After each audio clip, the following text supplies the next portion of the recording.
Good morning. It's Tuesday morning, and this is your thought for today, or our thought for today. I want to take you back to Mark chapter 7. This is the passage we looked at a couple of days ago on Sunday when we met together. It's a passage we thought about yesterday, the whole issue of what cleanliness means and how it doesn't necessarily have anything to do with hygiene, but more a case of we don't want to be attached or associated with somebody who is unclean, and therefore we want to keep ourselves right in a sense. This whole issue of the fear of man, I suppose, which comes up so often. Today's passage thought is connected with that in a sense, because there's this idea that Jesus brings from the depths of the Old Testament right to the front of the Pharisees' mind, the Pharisees and the scribes who come down to challenge him.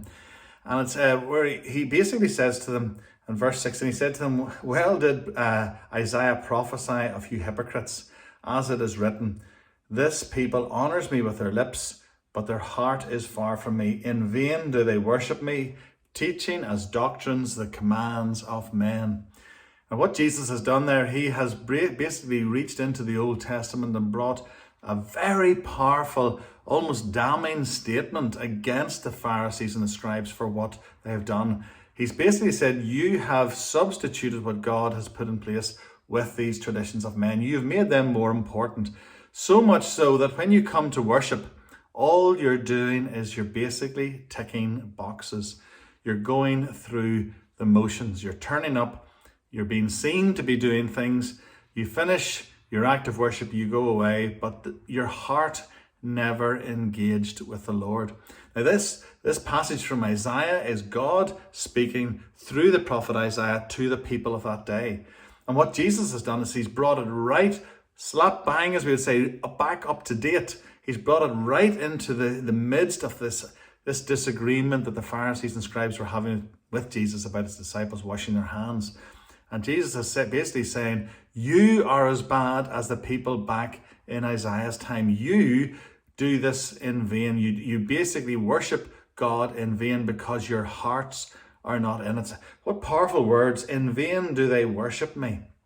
And that struck me, and I was thinking about this concern of vainly worshipping God, where it's easy to come and to worship God on a Sunday morning, and worship isn't simply tied into Sunday morning. Obviously, worship should be part of our lives. Everything we offer to God should be in a form of worship. But we tend to think about an organized service on a Sunday morning where we come and we worship God corporately. We come together as a body to worship God. And how easy it is just to come to church, maybe not pray about it before we leave the house, just to drift into church, to go to where we're asked to sit. I know normally you go to your pew or your traditional seat, etc. But just you come in and you sit down, and maybe you're distracted by people around you and you're thinking about, oh, there's so-and-so, I haven't seen them in a while. And the minister, be it me or someone else, gets up and basically leads you through an act of worship. And it is so easy, and because I've been there myself, it's so easy sometimes just to allow yourself to be almost carried through an act of worship without you necessarily engaging with it, without you allowing your heart to ask the questions of yourself, to listen to it and allow it just to simply pass over you, or you to simply float along in the current as it goes through.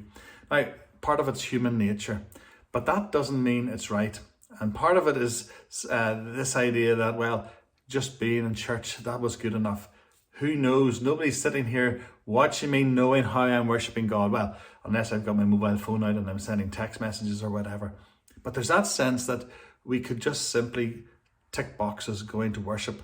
If we go and worship God, if we worship God even in our own quiet times and yet our thoughts are elsewhere, there's a sense that we can worship God in vain because we haven't engaged our heart. And that's challenged me, because this idea of worshipping in vain, why do it?